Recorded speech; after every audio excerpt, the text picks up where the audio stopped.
Sudah, Mbak? Sudah ya? terlihat. Iya. Ada ya? Oke. Baik, ya. Jadi saya ingin memberi sebuah judul besar di hari ini itu yaitu meridhai diri menjadi hamba Allah.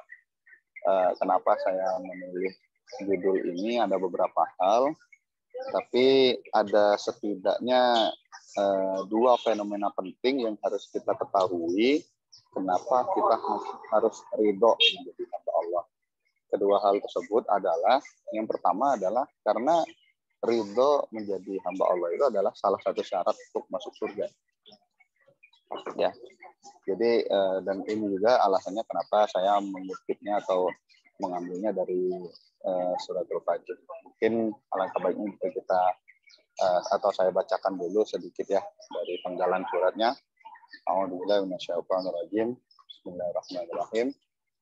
Ya ayyatuhan nafsul mutmainnah irji'i ila rabbiki radiyatan mardiyah fadkhuli fi 'ibadi wadkhuli jannati. Shadaqallahu adzim.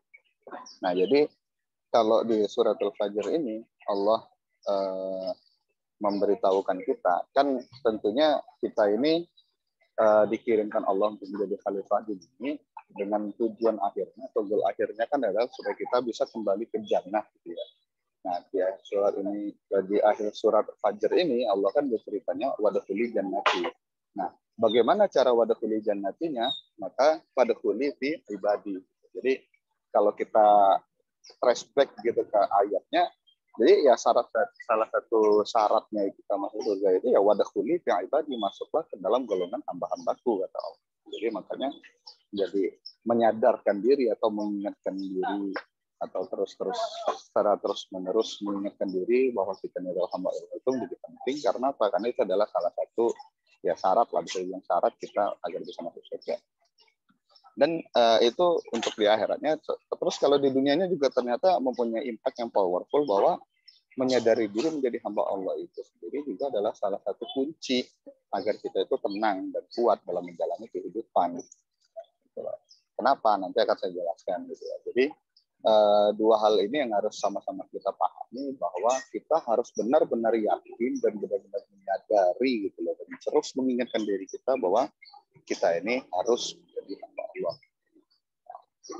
Itu kira-kira. Nah, ini ada satu hal yang ingin saya soroti di sini. Jadi di surat Al-Fajr ini kan menggunakan kata radiyatan mardiyah. Kalau bahasa awamnya kita tuh terjemahan simpelnya gitu ya, mulai dari kita meridho, kita ridho dan kemudian kita diridhoi ya, ridho dan dalam keadaan ridho dan diridhoi gitu. Nah, yang menarik di situ adalah pertama Allah menyebutkan itu kata rodiyatamnya dulu, jadi kitanya dulu ridho gitu loh, baru kemudian mardiyah gitu loh, diridhoi gitu. Nah, ini menjadi penting karena kitanya dulu yang harus ridho menjadi hamba Allah gitu loh. Baru kemudian Allah juga akan meridhoi kita dan mengasihi kita sebagai hamba. Nah, ini di zaman seperti sekarang ini tuh menjadi sebuah nikmat yang luar biasa gitu. Ada banyak sekali kondisi, ada banyak sekali situasi yang kemudian menggoda kita, bahkan mungkin memaksa kita gitu loh untuk mengganti kita ini jadi hamba siapa sih gitu. Ada yang menjadi hambanya harta, ada yang menjadi hambanya kekuasaan, ada yang jadi hambanya uang, ada yang jadi hambanya jabatan dan seterusnya gitu. Nah, banyak orang mungkin juga, termasuk kita sendiri juga mungkin yang selama ini belum ridho gitu jadi hamba Allah gitu. Makanya Allah menegaskan di situ sebelum wadkhuli fi ibadi itu ya irji'i dulu gitu loh, kembali dulu kepada Allah itu dalam kondisi yang seperti apa? Dalam kondisi radiyatan mardiyah gitu, dalam kondisi ridho dan kemudian akan diridhoi. Nah, kemudian hal kedua yang saya soroti di sini adalah Allah memakai katanya radiyatan, ridho gitu loh, bukan ikhlas. Nah, meskipun ini kadang-kadang dua hal yang terlihat mirip gitu ya, tapi sebenarnya dia punya konsep yang sangat berbeda. Nah, ketika saya coba mencari referensi tentang ini, saya bisa menyimpulkan satu hal lah tentang perbedaan kedua hal ini, yaitu ketika kita mau beramal, atau kita memberikan sesuatu atau melakukan sesuatu, artinya dari diri kita ke outside, ke dunia luar, atau dari kita keluar, maka yang dituntut itu adalah ikhlas. Gitu. Tapi kalau sesuatu yang dari luar, out, diberikan kepada kita atau masuk ke dalam diri kita, maka itu yang dituntut adalah ridho. Gitu. Jadi menjadi hamba Allah itu yang dituntut tuh ridho, bukan ikhlas. Jadi kita tuh nerima apapun yang Allah kasih, kita ridho. Gitu. Bukan kita ikhlas. Gitu. Saya ikhlas menjadi hamba Allah, enggak. Ya itu juga, cuman artinya untuk yang dituntut sebagai abd di sini adalah ridho, nerimanya itu loh. Karena maaf ngomong, saya kemarin sempat agak kaget juga gitu ya, sempat baca di berita gitu bahwa ada sebagian generasi di bawah kita saat ini gitu loh. Mungkin bisa dikatakan viral juga gitu ya, sampai ada yang berani ngomong, lah kan saya nggak bisa dilahirkan ke dunia ini. Nah itu bahaya sekali gitu loh, bagi saya itu sangat bahaya sekali, karena ya itu salah satu indikator juga bahwa kita belum ridho gitu, menjadi hamba Allah. Karena keridhoan menjadi hamba Allah itu akan menuntut banyak konsekuensi gitu ya, sebagaimana tuntutan seorang seorang master atau seorang tuan kepada hambanya gitu. Dan tentunya akan ada hubungan yang harus kita jaga seperti itu. Nah, kemudian yang kelima gitu ya, yang ingin saya soroti, ridho itu tetap menuntut kita untuk aktif berikhtiar gitu. Jadi ridho itu beda dengan pasrah gitu. Jadi misalnya nih, kita sakit, Allah kasih kita penyakit, kita terima enggak gitu.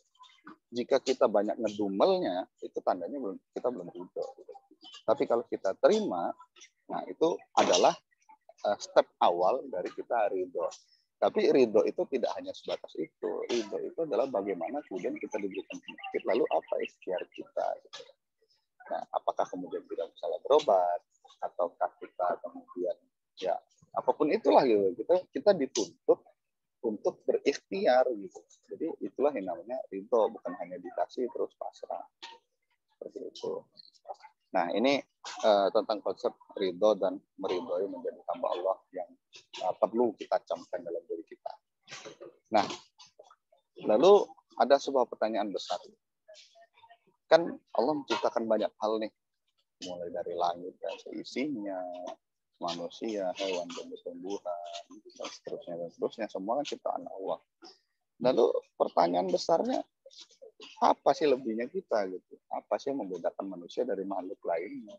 Apa sih yang membuat kita itu mempunyai status spesial menjadi hamba Allah dibandingkan ciptaan Allah yang lainnya? Nah, dari sekian banyak yang mungkin bisa kita cari perbedaannya, ada satu pembeda yang paling krusial yang harus kita sadari adalah bahwa manusia itu diberikan nikmat, diberikan kesempatan untuk melakukan sujud.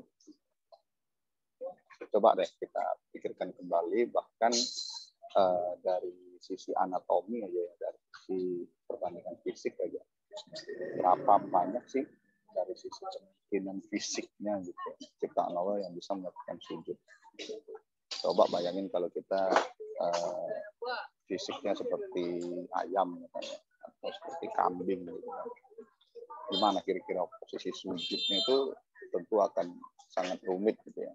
Nah, salah satu yang membuat kita menjadi spesial, yang menjadi identitas kita gitu, sebagai hamba Allah itu, yang berbeda kita dengan makhluk lain itu salah satunya adalah sujud. Dan ini adalah pembeda yang paling membedakan lah, yang paling khas, yang paling membuat kita itu berbeda dari ciptaan Allah yang lain. Itu sebabnya makanya ketika Allah bercerita tentang para sahabat Rasulullah di surat Al-Fatih ayat 29, jadi ketika Allah membanggakan para Rasul itu, kenapa generasi Rasul itu berbeda dengan generasi setelahnya gitu ya, dan menjadikan mereka generasi terbaik itu, setidaknya ada 3 hal gitu loh yang ceritakan. Mereka itu asyidda 'alal kufar, ruhama baik. Mereka keras atau tegas terhadap orang kafir, dan mereka itu ramah atau berkasih sayang sesama mereka sendiri. Dan yang kedua itu tarahum ruk'an sujadan yabtaghuna fadlan minallahi wa ridwana. Kalian akan melihat mereka itu rukuk dan sujud. Dan mereka tuh mencari fadlan karunia Allah gitu loh. Dan dalam keadaan yang menjadi doi juga gitu. Simahum fi wujuhihim min athari sujud. Dan yang ketiga ini yang menjadi apa ya, ciri khas bangetnya itu akan kelihatan tanda-tanda bekas sujud gitu.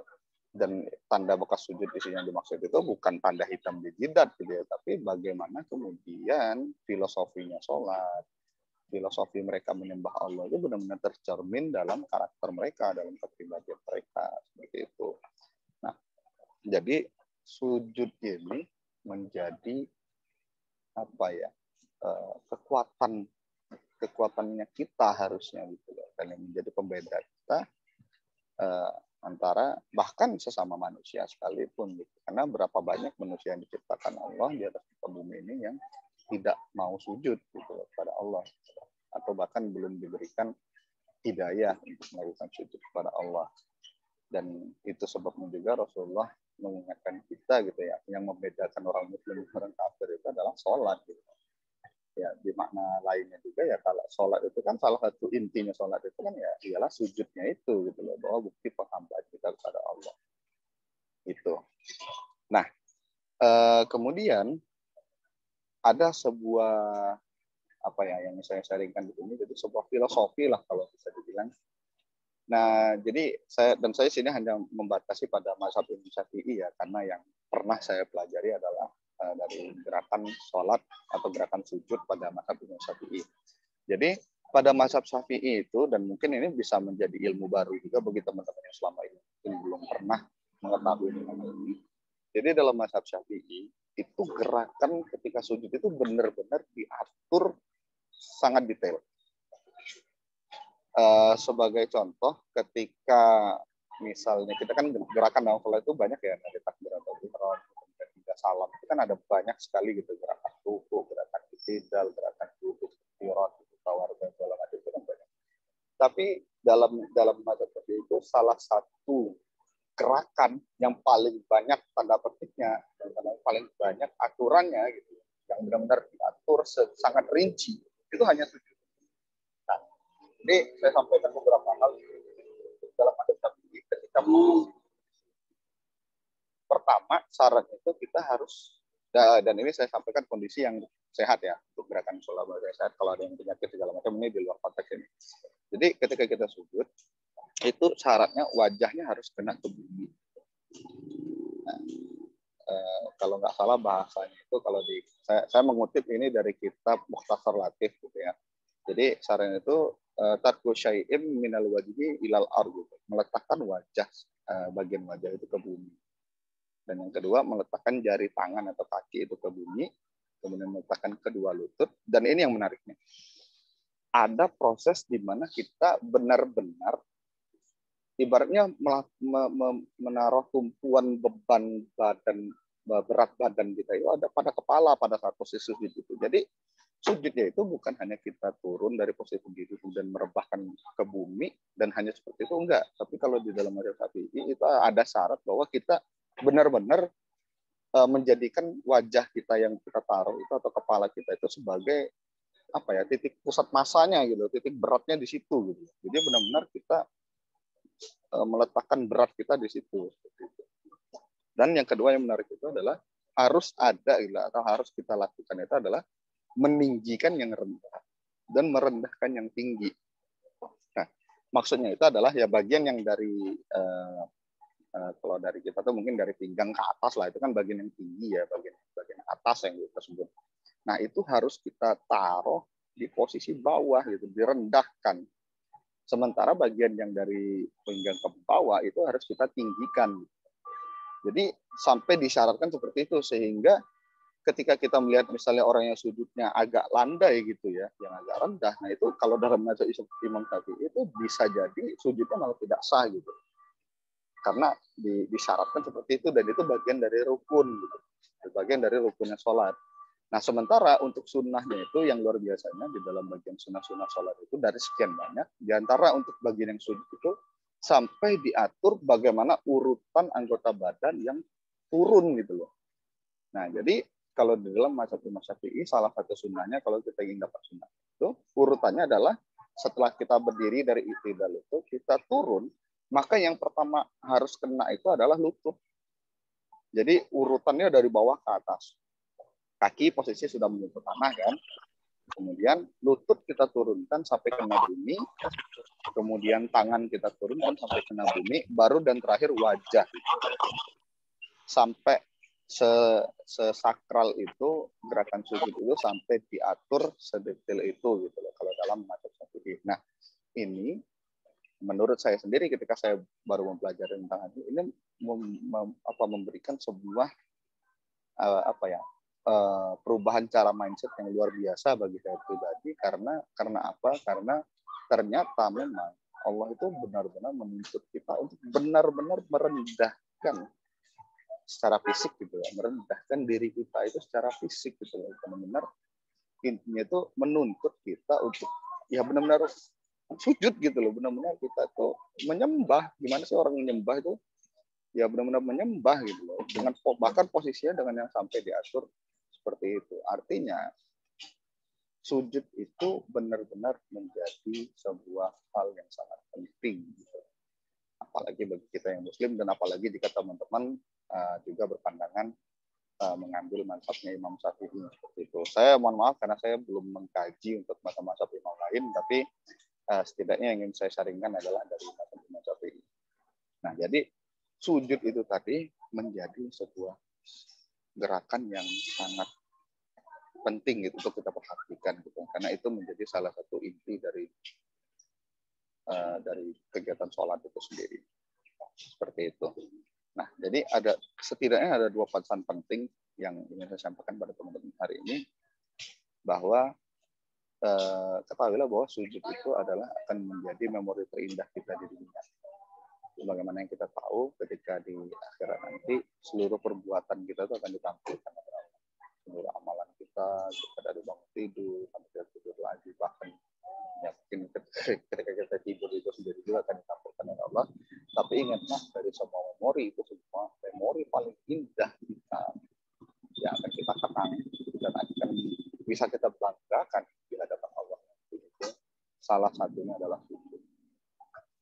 Dan karena ini adalah apa yang dari kita yang kita berikan gitu ya, maka latihlah diri untuk ikhlas dalam sujud.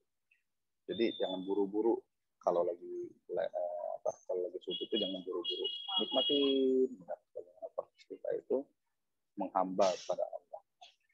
Dan ketika kita ikhlas dalam sujud, insya Allah itu akan menjadi jalan Allah memberikan kita kemudahan agar ridho di hambanya.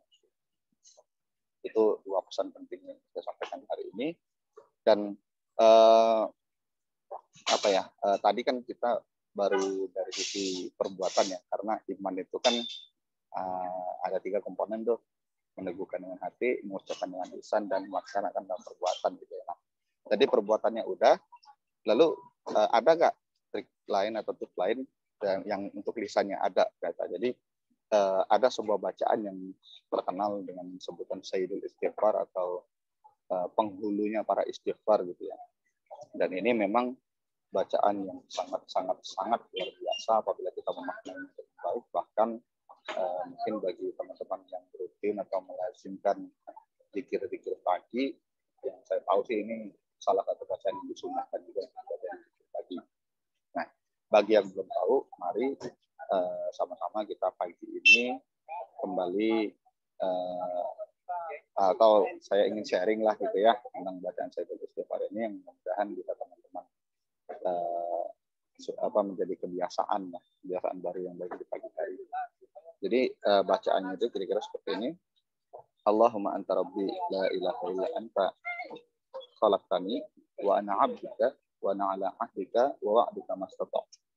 A'udzu bika min syarri ma sana'tu abu'u laka bi ni'matika 'alayya wa abu'u bi dhanbi faghfir li fa innahu la yaghfiru dzunuba illa anta.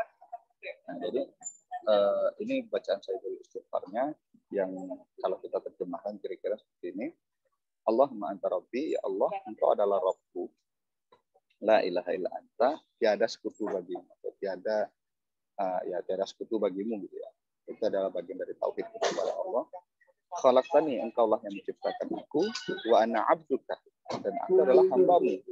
Nah, ini yang menjadikan atau membuat Sayyidul Istighfar ini bagi saya pribadi sangat berbeda dengan istighfar lainnya. Kenapa? Karena di sini ada secara lisan pengakuan kita, mengakui Allah sebagai Allah, dan kita mengakui diri kita sebagai hamba.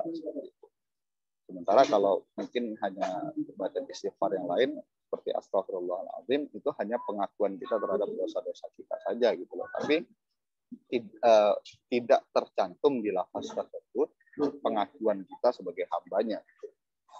Oke, itu yang pertama yang membuat saya istighfar menjadi luar biasa. Yang kedua, wa ana ala ahdika wa wa'dika mastata'tu. Nah, aku menetapi perjanjian untuk taat kepadamu dan janji balasanmu sesuai dengan kemampuan. Jadi kita berikrar atau kita mengakui pada Allah bahwa ya kita beribadah kepadanya dan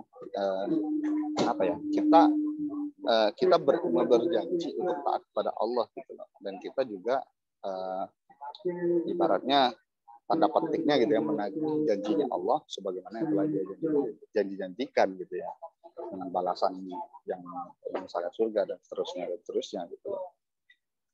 A'udzubika min syarri ma sana'tu. Aku berlindung kepadamu ya Allah dari keburukan perbuatanku. Nah, Abu ulaka bi ni'matika alayya, aku mengakui nikmatmu kepadaku, wa abu bi dzambi, dan aku mengakui dosa-dosaku. Nah, ini adalah bentuk taubat kita kepada Allah, bentuk pengakuan dosa kita kepada Allah, mengakukan kesalahan kita kepada Allah. Ini taubat kita gitu loh, bentuk pengakuan kita kepada Allah. Dan yang puncaknya adalah faufil, kita minta kepada Allah agar kita diampuni. Maka ampunilah aku, fa innahu la yaghfiru dzunuba illa anta. Karena kita menyadari dan mengakui bahwa tidak ada yang mampu menghapuskan dosa itu kecuali Allah. Nah, ini adalah bacaan yang sangat luar biasa. Mungkin saya berpesan atau kalau boleh berwasiat lah, khutbah itu ya, saya berwasiat pada teman-teman semua, ya yuk kita lazimkan membaca Sayyidul Istighfar ini ya di pagi dan sore hari, karena di sini terkandung makna yang sangat luar biasa. Bagaimana kita pengakuan kita, pelurusan tauhid kita, bagaimana pengakuan kita sebagai seorang hamba, bagaimana kemudian kita bertaubat mengakui kesalahan kita, dan bagaimana kita kemudian memohon ampun kepada Allah atas dosa-dosa kita.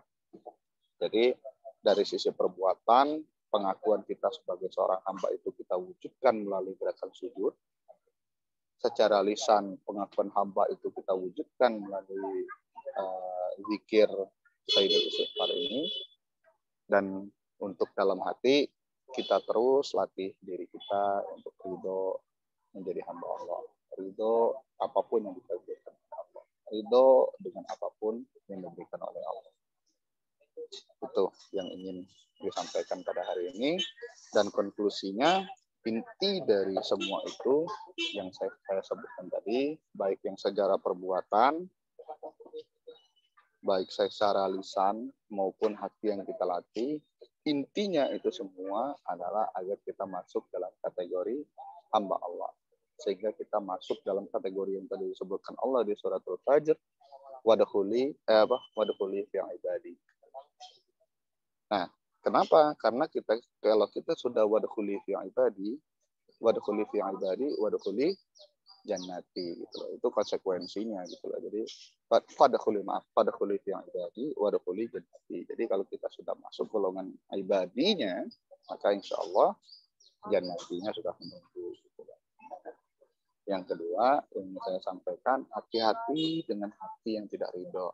Hati-hati banget, hati-hati kita jaga gitu ya, karena apalagi tadi yang saya bilang di kondisi seperti saat ini, dengan lingkungan, dengan godaan sosial media, bahkan dari keluarga kita, itu bisa sangat mudah sekali memancing kita untuk mengeluarkan perkataan atau bahkan melakukan perbuatan yang menunjukkan kita itu tidak ridho dengan apa yang kita lakukan. Dan ridho ini bukan cuma urusan harta, bukan cuma urusan duit apalagi gitu ya, tapi untuk sesuatu yang jauh lebih luas. Karena yang dituntut ridho di sini adalah keridhaan kita sebagai hamba. Dan ingat, kalau kita menyadari hubungan kita dengan Allah itu adalah hamba dan master gitu ya, atau slave and master gitu ya, maka ingatlah apapun yang diberikan oleh tuan kita atau master kita itu adalah gift, hadiah. Dengan kata lain, sebenarnya nggak ada kewajibannya si master untuk ngasih gitu ya. Tapi kalau diberikan juga ya itulah hadiah gitu loh, itulah bonus. Itu. Dan yang ketiga, ikhlaslah dalam amal, ridholah dalam menerima hasil. Jadi jangan dibalik ya, yang ridho dengan amal, ikhlas dalam hasil gitu. Jangan dibalik. Contoh gampangnya gini, ketika teman-teman mau ikut sharing pagi ini aja, teman-teman mungkin sudah mengikhlaskan gitu ya, mengikhlaskan dirinya, mengikhlaskan waktunya, mengikhlaskan kuotanya, mengikhlaskan mungkin tenaganya untuk hadir. Tapi kalaupun ternyata kemudian apa yang teman-teman dapat itu tidak sesuai dengan ekspektasi teman-teman, ya ridho, terima. Gitu. Dan ridhonya itu diikuti pula dengan ikhtiar bahwa jangan sampai putus, jangan kemudian setelah ini nggak ikut lagi gitu. Dan minggu depan tetap ikut lagi. Nah itulah contoh nyata mungkin yang bagian dari contoh nyata kita ridho sebagai hamba Allah. Dan pesan terakhir saya mungkin untuk pertemuan pagi ini, lazimkan dan latih hati kita, lazimkan dan latih lisan kita, dan lazimkan serta latih amalan kita atau perbuatan kita yang memperdekat atau mempermudah hubungan kita agar ridho menjadi hamba Allah. Di antaranya apa? Di antaranya tadi yang sudah disebutkan, ada sujud dan ada sayyidul istighfar. Dengan kata lain, mari kita perbanyak sujud dan mari kita perbanyak membaca sayyidul istighfar. Mudah-mudahan apa yang saya sampaikan pagi ini memberikan sebuah ilmu baru bagi teman-teman, dan mudah-mudahan ada nilai tambah baru yang teman-teman dapat, walaupun mungkin tidak banyak, sedikit tidak masalah. Dan jika ada yang benar maka datangnya dari Allah, dan jika ada yang salah ataupun kurang itu datangnya dari diri saya sendiri. Dan oleh karena itu saya minta maaf pada teman-teman semua, dan kepada Allah saya mohon ampun. Lebih dan kurangnya mohon maaf. Wabillahi taufiq wal hidayah. Wassalamualaikum warahmatullahi wabarakatuh. Saya kembalikan ke MC. Ya, terima kasih Kak Syafiq untuk sharingnya. Nah, buat teman-teman yang ingin bertanya bisa disampaikan ya di kolom chat ataupun bisa raise hand juga. Tuh. Kalau misalnya bicara surat Al-Fajr ini, saya jadi keinget ini ya, yang ayat terakhir tuh Ustadz almarhum Ustadz Hari, yang kalau misalnya kajian-kajian suka mention tentang apa namanya, diri yang tenang itu ya. Nah, mungkin saya langsung menang juga nih Pak Heru untuk mungkin ada tambahan sharing juga ataupun insight yang ingin dibagikan. Assalamualaikum Mbak Faiza, Bang Syafiq. Waalaikumsalam warahmatullahi wabarakatuh. Alhamdulillah luar biasa nih. Ini Bang Syafiq juga ridho ya sama kita, jadi seharusnya tidak beliau juga kan nih tadi Bang Syafiq bilang sedang di luar. Jadi karena sudah komitmen dengan kita ya tetap kan sebenarnya lebih enak kalau di dalam atau di ruangan atau apa gitu. Jadi ini Bang Syafiq sendiri sudah memberi contoh. Jadi Bang Syafiq sendiri ridho dengan komitmen untuk sharing, dan kita juga tentunya ridho dengan alhamdulillah sharing yang luar biasa yang disampaikan oleh Bang Syafiq. Dan apa namanya? Sebenarnya tuntutan untuk kontribusi ke story morning ini kan tidak harus apa ya? Tidak harus seperti Bang Syafiq gitu. Artinya kalau kita belajar dari Imam Ghazali itu kan beliau membedakan antara kunta qori'an sama kunta hakian. Kalau kunta qori'an ya seperti Bang Syafiq itu, jadi membaca Al-Quran, membaca ayatnya, atau membaca ayat baik yang dari Al-Quran maupun yang di luar Al-Quran itu, yang membaca dalam arti mengambil pelajaran. Dari situ terus kita kan ada perubahan perilaku ya. Seperti tadi contohnya Bang Syafiq share tentang sujud yang pernah beliau pelajari dari mazhab Imam Syafi'i, terus juga share tentang ya pentingnya sujud, terus juga tentang sayyidul istighfar terbaik, terus bagaimana terus akhirnya kan kita dari situ kalau yang belum pernah mengenal gitu, jadi mengenal, atau yang belum pernah, yang sudah mengenal tapi belum pernah merutinkan, itu bisa merutinkan membaca sayyidul istighfar. Jadi kan terjadi perubahan perilaku. Itu kalau kunta qori'an. Tapi kalau kunta hakian itu hanya bercerita. Jadi yang namanya story kan cerita kan, story morning, cerita pagi atau pagi-pagi isinya cerita dari Al-Quran. Jadi sebenarnya tuntutan story morning tidak harus ke Qori'an sebenarnya. Ya cerita aja, jadi yang pernah dipelajari apa, ceritain aja. Tapi Masya Allah, karena ya ini contoh aja ya. Jadi artinya sebenarnya ini juga motivasi untuk teman-teman, jadi untuk ikut kontribusi di story morning, ya silakan gitu. Jadi tidak ada standar yang harus, wah ini harus seperti ulama ya, apalagi gitu. Jadi kita tidak seperti itu. Jadi ini saling mengenal juga ya. Jadi sebenarnya story morning juga forum untuk saling mengenal antara teman-teman yang ada di komunitas. Nah, terus meridhoi, Kang Syafiq tadi judulnya kan meridhoi diri sebagai hamba Allah, dan ini kan luar biasa ya. Jadi sebagai hamba Allah yang tadi Mbak Faiza juga sudah menyatakan itu dari ayat 27 sampai 30 ya. 27 tadi itu kan ya ayyuhan nafsul mutmainnah irji'i ila rabbiki radhiyatan mardiyah. Dibuka dengan jiwa yang tenang. Jadi kita memang harus tenang dulu. Jadi jiwa kita tidak sedang bingung, tidak sedang linglung, karena sudah insya Allah sudah mendapat hidayah Allah, jadi dalam posisi atau dalam keadaan yang tenang. Nah, sebagai hamba Allah ini tentunya kita bisa mempertanyakan diri kita sendiri ya. Kita kan bisa muhasabah gitu, melakukan audit diri. Mau pakai standar yang mana? Hamba Allah yang standar siapa? Ya? Kalau standarnya Sufyan Ats-Tsauri, ya kita kan tahu beliau ini salah satu gurunya Imam Malik ya. Dan Imam Malik juga salah satu gurunya Imam Syafi'i. Nah, kalau Sufyan Ats-Tsauri itu, beliau kan standar hamba Allah, kalau kita pakai ukuran beliau, itu beliau sudah irji'i sebelum adzan. Jadi kalau setiap sholat 5 waktu itu sebelum adzan berkumandang, ya beliau sudah ada di masjid. Itu standarnya Sufyan Ats-Tsauri. Sudah irji'i. Irji'i itu yang ada di ayat ke-28 dari surat yang dibahas pagi ini, surat Al-Fajr. Nah, sementara kalau pakai standar kita kan macam-macam gitu.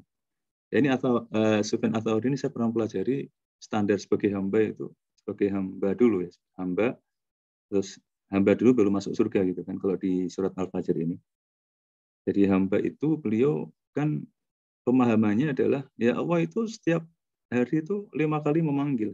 Nah, kita sudah tahu kalau kita mendapat undangan itu. Nah, kalau kita dapat undangan dari manusia aja kita hadir gitu. Apalagi ini undangan dari Allah, dan kita sudah tahu waktunya. Jadi sebelum Allah mengundang ya sebagai hamba, kalau ini pakai standarnya Sufyan Ats-Tsauri, itu sudah hadir di masjid sebelum undangan itu dikumandangkan. Nah, kalau kita kan macam-macam. Mungkin kita ini ada yang sebagai hamba itu kalau mendengar azan itu masih kita manfaatkan untuk mendapatkan hak syafaat. Tadi di awal juga Bang Syafiq berdoa semoga kita semua mendapat syafaatnya gitu kan. Nah, tapi pertanyaannya adalah ketika kita mendengar azan, kita memanfaatkan hak itu enggak? Karena di salah satu hadis yang sudah saya teliti derajatnya sahih, itu hak syafaat itu ada pada orang-orang yang berdoa setiap selesai azan. Ya, kita semua tentu sudah tahu doanya ya. Nah, di TV-TV itu TV tertentu ya. Itu kan selalu kalau azan, biasanya azan maghrib itu kan ada doanya. Nah, itu ketika itu dibaca, orang yang membaca doa itu, apalagi dengan pemahaman yang baik, dengan pemahaman yang insya Allah sempurna, itu mendapat hak syafaat dari Rasulullah SAW. Atau mau pakai standar kita yang misalnya kita yang lain ya, kita maksudnya manusia yang lain gitu. Yang kalau terdengar azan itu hatinya masih tetap bilang masih lumayan sih, hatinya masih bilang sami'na wa ata'na, oke siap gitu kan. Siap untuk segera sholat, tapi masih sibuk urusan dunia. Sampai akhirnya sholatnya mungkin nggak tahu berapa menit setelah itu, atau mungkin berapa jam setelah itu.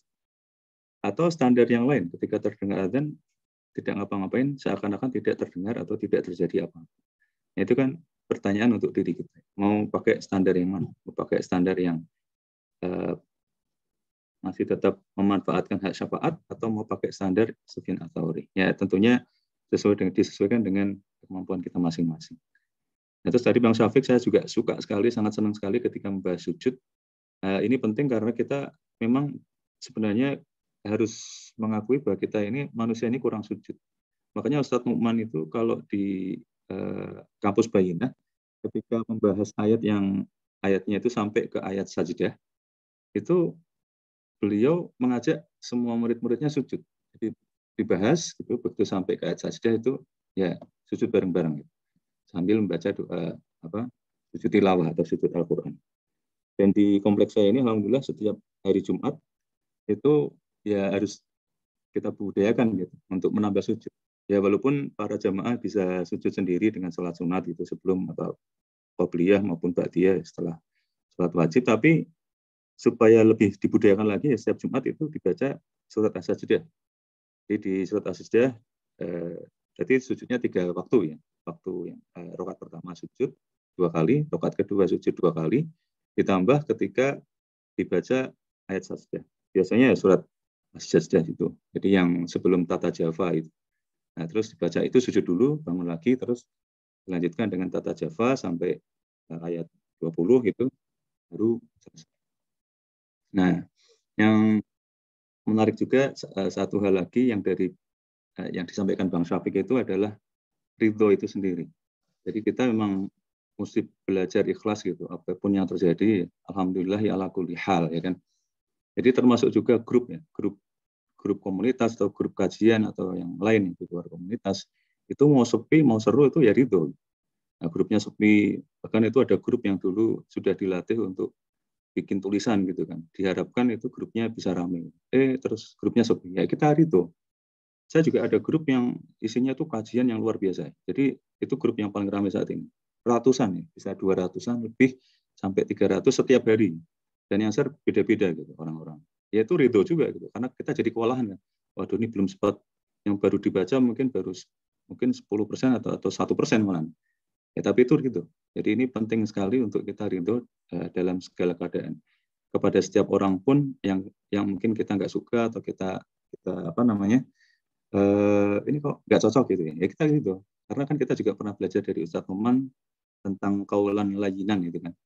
Jadi itu suatu pelajaran yang luar biasa menurut saya, karena setiap kali mungkin saya merasa ini kayaknya orang ini kok seperti ini ya. Nah, terus kan pertanyaannya adalah apakah orang itu separah Fir'aun? Enggak juga kan. Apalagi pertanyaan pada diri sendiri, apakah saya itu nabi? Karena Nabi Musa kan diminta menyeru kepada Fir'aun, waqula lahu qaulan layyinan. Waqula juga karena Nabi Musa dengan Nabi Harun. Itu menjadi sebuah perilaku di mana ketika ada kejadian seperti itu, jadi sadar gitu. Saya bukan nabi. Pertama, saya bukan nabi. Kedua, dia orang itu bukan Fir'aun. Jadi ya akhirnya itu kan. Jadi ini luar biasa sekali yang disampaikan Bang Syafiq. Jadi sangat reflektif. Jadi kita bisa bercermin gitu, dan mudah-mudahan ya kita bisa melakukannya, berubah menjadi sebuah perilaku yang lebih baik untuk kehidupan. Saya kira itu aja Bang Syafiq. Sekali lagi terima kasih Mbak Faiza. Silakan untuk diskusi kembali teman-teman yang ada yang mengikuti sama-sama menyimak kajian pagi ini. Assalamualaikum. Waalaikumsalam warahmatullahi wabarakatuh. Terima kasih Pak Heru tadi untuk tambahannya. chatnya. Di sini saya bacakan juga ya chatnya. Di sini ada dari Hafni, Masya Allah, Saidul istighfar ya, ikhlas dalam beramal, ridho dengan hasil. Jazakallahu khairan, Ustaz Safi. Dan di sini dari Kak Kidia Zuhri, Masya Allah, Saidul istighfar, rangkaian dari zikir pagi dan sore, semoga selalu bisa mengamalkan. Dan dari Kak Siti Badriah, sujud terbaik kapan waktunya ya Bang? Apakah sujud harus menjadi bagian sholat?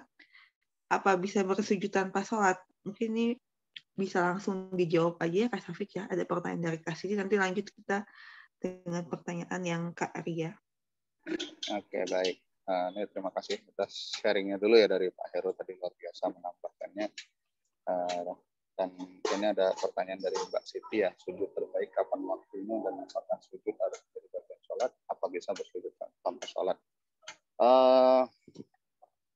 Ini saya jawab berdasarkan apa yang saya ketahui ya. Jadi mungkin teman-teman nanti bisa cross check lagi ke ustaz atau ulama lain yang lebih berilmu tentunya. Sujud terbaik kapan waktunya? Yang saya tahu sih sujud terbaik itu waktunya ya pada saat sholat gitu. Makanya juga Rasulullah itu kan menyebutkan di antara waktu mustajabnya doa itu adalah pada saat sujud terakhir itu. Gitu. Jadi ya kapan waktunya ya pada saat sholat. Makanya kita itu diminta atau dituntut itu atau diupayakan gitu ya, sholatnya itu di awal waktu. Jadi benar-benar waktunya itu waktu yang terbaik, pada saat sujud itu sujud terbaik juga gitu loh. Jadi ya momen terbaiknya itu pada saat sholat, yang saya tahu seperti itu. Kemudian apakah sujud harus menjadi bagian sholat? Harus. Kalau dalam mazhab Imam Syafi'i itu harus. Jadi kalau sholatnya nggak pakai sujud ya sholat wajibnya ataupun sholat sunnah, kecuali sholat jenazah mungkin ya, ya itu sujud itu harus, bagian dari rukun soalnya seperti itu. Dan apa bisa bersujud tanpa sholat? Setahu saya sih bisa-bisa aja gitu ya. Cuman kalau balik lagi ke pertanyaan awal gitu kan, kapan waktu terbaiknya? Ya pada saat sholat gitu. Karena kita mencontoh Rasulullah sendiri. Jadi dikisahkan katanya Rasulullah itu kan kalau ada masalah itu kan selalu ibaratnya pada penting konsultasinya itu adalah dengan Allah pada saat sholat. Makanya Rasulullah itu tanda petiknya nggak sabaran gitu ya nungguin waktu sholat. Kenapa ya? Karena ingin mengadukan keluh kesahnya itu pada Allah gitu loh pada saat sholat itu. Gitu. Kira-kira seperti itu Mbak Siti. Ada lagi mungkin? Ya, dan ini ada pertanyaan dari Kak Ria ya. Assalamualaikum, Ustadz mau bertanya, apakah syarat amal kita diterima Allah harus ikhlas dan ridho ya? Dan bagaimana dengan ikhlas? Apakah harus di awal melakukan perbuatannya harus sudah ikhlas? Karena kadang ketika kita melakukan suatu perbuatan itu harus memaksa diri untuk memulai. Dan rasa ikhlasnya baru datang belakangan. Begitu juga dengan ridho terhadap hasil, kadang di awal itu langsung bisa menerima itu bagaimana ya? Padahal sudah tahu ilmunya, tapi dalam prakteknya seperti itu. Oke, baik. Pertama, saya bukan ustaz ya, jadi saya sama kayak teman-teman juga, jadi ya sama-sama manusia biasa aja. Syarat amal kita diterima Allah itu apakah harus ikhlas dan ridho? Kalau yang saya tahu sih syarat diterimanya amal itu ada dua ya. Pertama niatnya benar, kedua caranya benar gitu. Yang saya tahu sih seperti itu. Masalah ikhlas dan ridho apakah menjadi syarat atau tidak, Allah alam saya tidak tahu. Cuman artiannya yang dituntut ketika kita beramal itu adalah niatnya benar dan caranya benar. Makanya kalau apalagi dalam mazhab Imam Syafi'i gitu ya, untuk amal-amal yang krusial seperti sholat, kita sedekah, segala macam, haji, zakat segala macam itu pasti syarat pertamanya itu adalah niat gitu. Wajib itu, nggak mungkin enggak itu pas, dan itu menjadi syarat loh, jadi rukun kalau dalam mazhab Imam Syafi'i itu wajib niat itu gitu. Bukan lafaz niat ya, tapi niat, karena niat itu posisinya dalam hati. Dan yang kedua adalah tata caranya. Makanya kalau di dalam balik lagi karena saya belajarnya mazhab Syafi'i gitu ya, jadi mohon maaf kalau bagi yang bermazhab lain. Makanya kalau dalam mazhab Syafi'i itu diatur sedemikian rupa, misalnya wudhu itu rukunnya ada 6 misalnya. Nah, itu yang harus dipenuhi, itu tata caranya harus diikuti seperti itu. Kalau kurang satu yang nggak diterima, itu udah jelas nggak diterima gitu loh. Seperti itu. Nah, jadi gitu ya Mbak Ria. Kemudian apakah bagaimana dengan ikhlas? Apakah harus di awal melakukan perbuatan harus sudah ikhlas? Karena kadang untuk melakukan sesuatu kita harus maksa diri untuk mulai dan rasa ikhlas kemudian kita melakukan. Gini, karena idenya ikhlas itu adalah dari kita keluar, maka tuntutannya sih sebenarnya dari awal. Dari sejak kita masang niat itu, makanya dalam niat itu kan kita menyengaja. Ketika kita dalam beramal itu kan ada niat sah. Kalau kita kayak sholat aja, sengaja aku sholat gitu. Atau kita mau berwudu, sengaja aku berwudu gitu loh. Jadi memang tuntutannya sebenarnya di awal. Cuman kan kadang-kadang kita ini kan ya nggak sesempurna itu gitu loh. Jadi kalau misalnya ikhlasnya baru pas laksanakan seperti apa ya nggak masalah, pokoknya laksanain aja. Karena memang ikhlas itu perlu dilatih. Nggak mungkin kita ujuk-ujuk kayak sodako aja. Sodako yang gede misalnya. Itu keluarin 100.000. Pertama gede, keluarin lagi, masih gede, keluarin lagi. Lama-lama jadi enteng gitu loh. Malah mungkin lama-lama merasakan yang keluarin 100.000 jadi terlalu kecil gitu loh. Karena apa? Karena dilatih.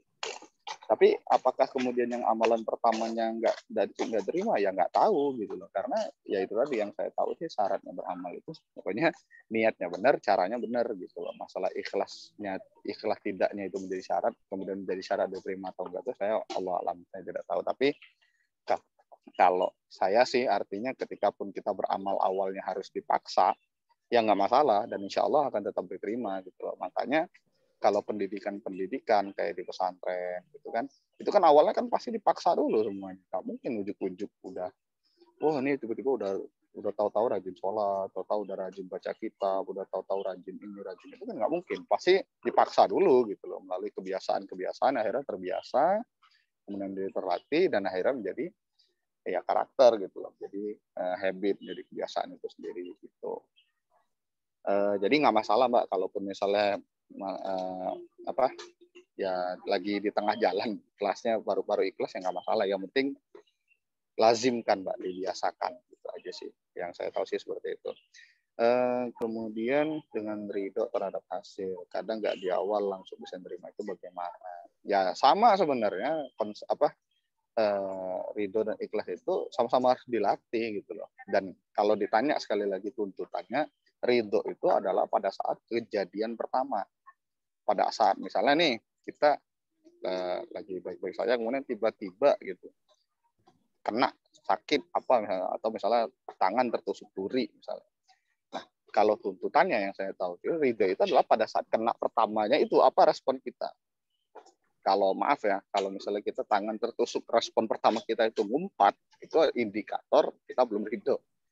Tapi kalaupun setelah itu kita sadar, kemudian kita ridho, ya nggak masalah. Ya itulah bagian dari proses latihan kita. Makanya ikhlas dan ridho itu sama-sama perlu dilatih, sama-sama perlu dibiasakan. Dan itu prosesnya seumur hidup.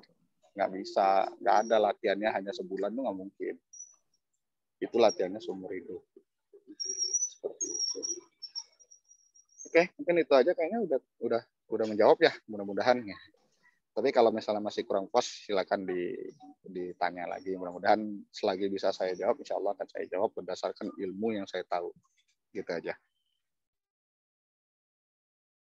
Ya, terima kasih Kak Safik untuk penjelasannya. Nah, teman-teman kalau misalnya ada yang ingin menanyakan ataupun ikut berbagi insight, di sini saya lihat ada Dok Andi juga.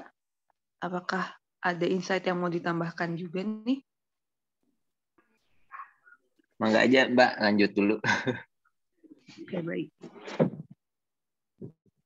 Oh ya, ini ada pertanyaan juga nih dari Kak India. Assalamualaikum. Izin bertanya, Bang Heru. Oh ya, mungkin buat ini ya Kak Safik dengan Kak Heru juga. Ada sharing tentang sujud sajdah. Apa bacaan yang tepat ketika sujud sajdah? Karena saya pernah baca ada beberapa doa atau bacaan yang dianjurkan.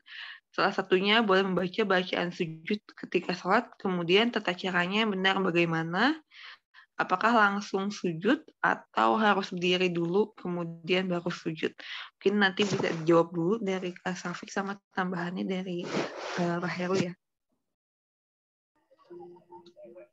Mungkin karena yang disebutkan Pak Heru dulu, mungkin alangkah baiknya dari Pak Heru dulu kali ya. Oh iya, boleh. Boleh Pak Heru kalau misalnya ini. Tadi ada pertanyaannya untuk yang bacaan ya. Bacaan sujud saja.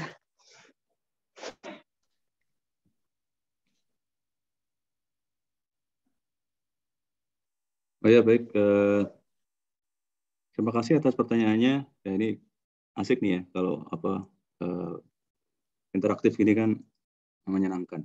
Jadi kalau yang biasa saya amalkan itu bacaannya adalah sajadah wajhilladzi khalaqahu wa syaqqa sam'ahu wa absarahu bihaulihi wa quwwatihi. Ya, sajadah itu kan artinya wajahku, ya kan, ya wajahku bersujud, wajhiyah bersujud wajahku, ya sajadah bersujud wajahku lilladzi kepada zat yang khalaqahu menciptakannya, khalaqahu di sini dhamir untuk menciptakan wajah itu, khalaqahu menciptakan wajah itu, wa syaqqa sam'ahu dan yang membelah. Kan kita di wajah ini ada dua yang terbelah kan, pendengaran terbelah kan kiri kanan, lalu penglihatan juga kiri kanan, gitu kan. Khalaqahu wa syaqqa sam'ahu yang belah pendengaranku, wa basarahu dan penglihatanku ada mata kiri dan mata kanan bihaulihi wa quwwati dengan daya dan kekuatannya. Jadi itu yang biasa saya amalkan, itu ada di hadis riwayat Ahmad dan saya juga cek derajatnya sahih nomor 24637. Nanti kalau sempat insya Allah saya share juga di chat ya.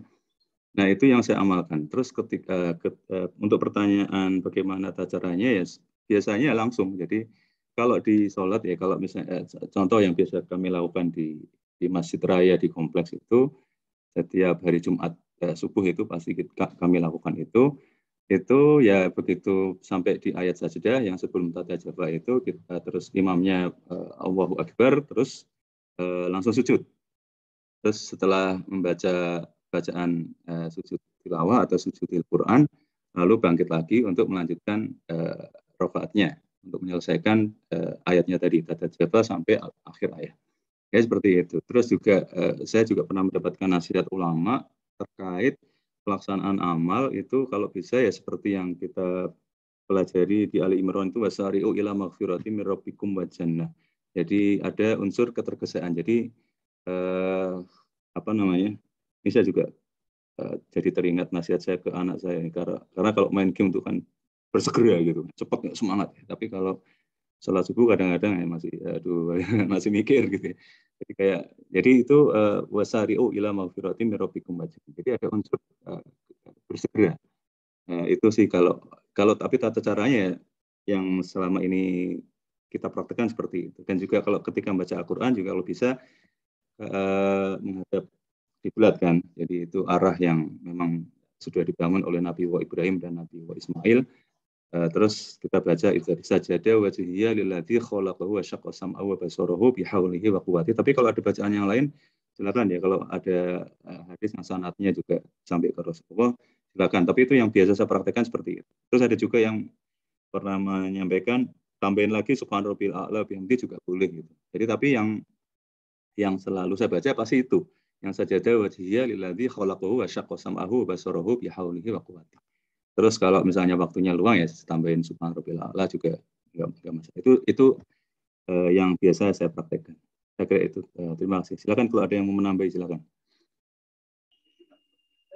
Oke, izin ya saya melanjutkan karena tadi ditanyanya nggak cuma Pak Heru tapi saya juga gitu ya. Tapi karena tadi Pak Heru yang disebutin duluan makanya saya persilahkan gitu ya.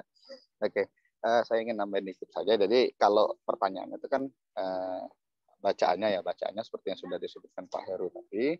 Cuman ada pertanyaan lanjutannya nih karena saya pernah baca ada beberapa baca yang dianjurkan. Salah satunya boleh membaca bacaan sujud ketika sholat.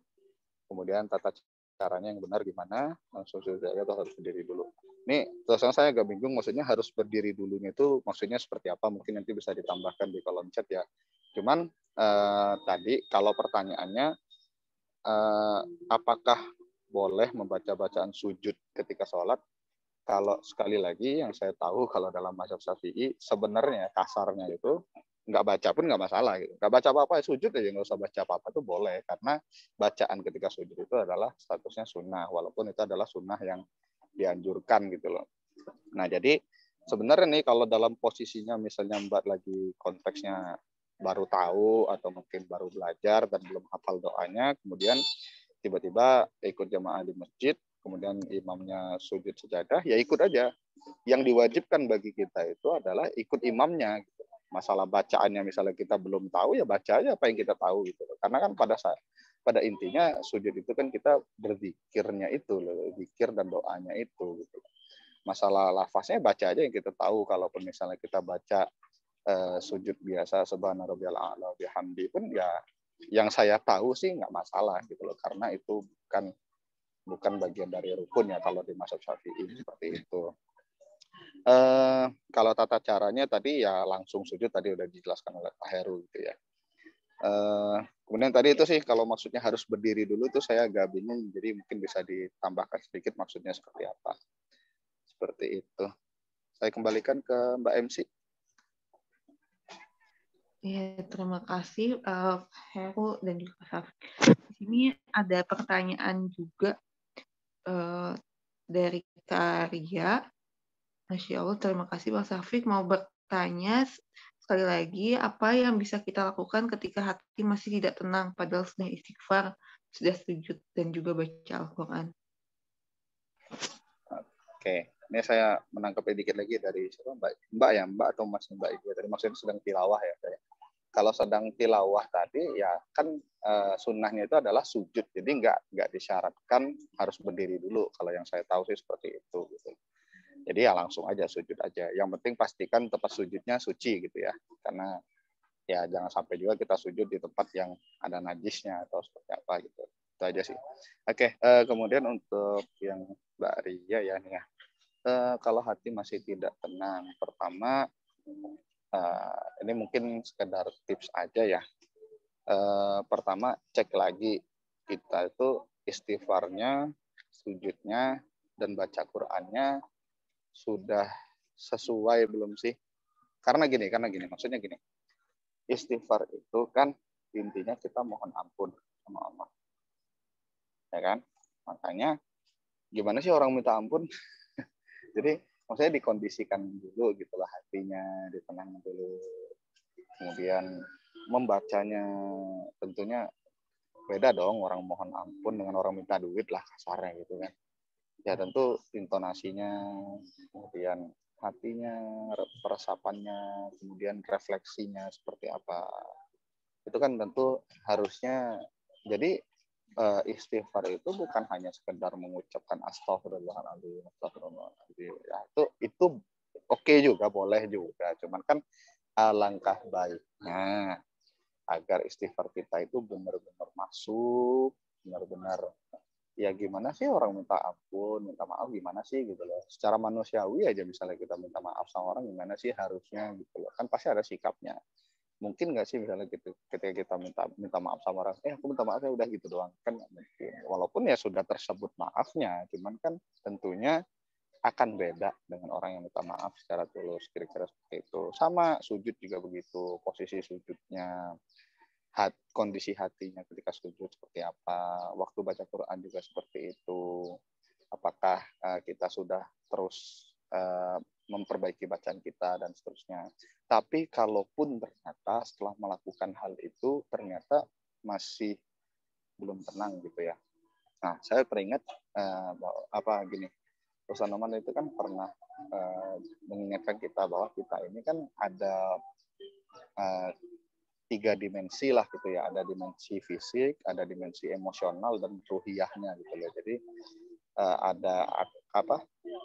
ada fisiknya, ada hati, ada akal gitu. Nah, boleh jadi masalah kita itu adalah masalah fisik, atau boleh jadi masalah kita itu masalah emosional atau masalah di akal kita. Itu kalau yang menurut Ustaz Noman gitu ya, itu mau ruhiyahnya di kayak gimanain pun ya tetap masalah itu yang harus diselesaikan. Makanya kalau misalnya masih belum tenang, coba deh take a step back dulu, terus cari apa sih yang bikin kita nggak tenang, gitu. Cari akar masalahnya gitu. Baru dihadapi sesuai kebutuhannya. Kalau emang ternyata ya misalnya mau ngomong, misalnya fisik kita ada yang sakit, misalnya entah tangan ada yang luka atau ada apa yang memang rusak gitu kan, atau yang ada yang sakit, ya mau digimana pun tetap akan sakit. Maka yang dituntut adalah ikhtiarnya ya berobat gitu loh. gitu. Tapi bisa dan sangat bagus untuk mengawali semua itu dari memperbaiki atau membenahi ruhiyahnya, ya, mengenai istighfarnya tadi atau dengan mulai sholatnya tadi. Tapi ikhtiarnya nggak cukup sebatas itu gitu loh, harus juga dilihat masalahnya di mana gitu. Kira-kira seperti itu aja, Mbak.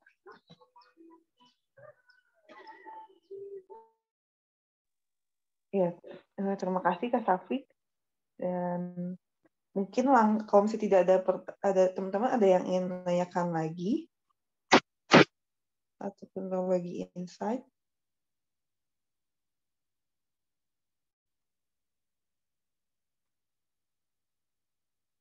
Oke. Mungkin langsung dari Kak Safik kalau misalnya ada ini ya kayak closing statement ataupun penutup buat teman-teman di sini. Ya, baik. Jadi teman-teman yang dirahmati Allah, sekali lagi saya mengingatkan dan berpesan sebagaimana tadi yang sebenarnya udah saya sebutkan di materi saya tadi ya sebenarnya. Jadi pertama, yuk mari sama-sama kita latih, kita lakukan diri supaya apa? Supaya kita ridho dari hamba Allah. Ridho dari hamba Allah, menerima apa yang takdir dari Allah sambil terus berikhtiar.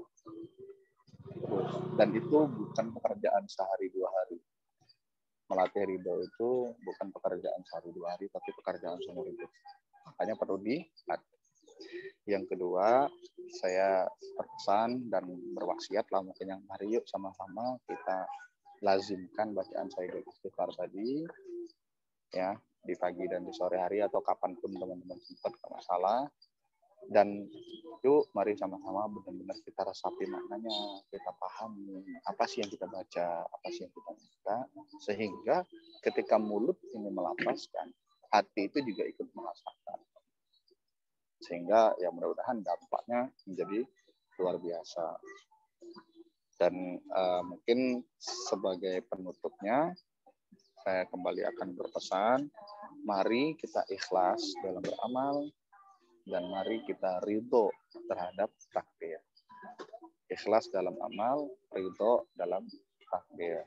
Toh itu juga bagian dari iman kita, ya kan? Iman yang rukun iman yang ke-6 kan apa? Iman kepada qada dan qadar. Jadi ya ridho. Toh mau dihindari juga udah nggak bisa. Gitu kan? Jadi itu udah takdir kita. Gitu. Kalau bahasanya Agim tuh bagaimana mau nggak terima gitu ya, tanda terimanya sudah ada ya, kira-kira seperti itu. Mudah-mudahan yang sedikit ini menjadi manfaat, dan alangkah bahagianya lagi jika teman-teman bisa kita aja mungkin Mbak, saya kembalikan lagi.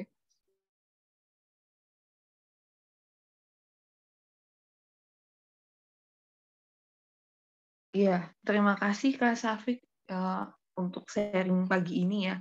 Jadi tadi ikhlas dalam beramal sama ridho menerima takdir. Dan ini ya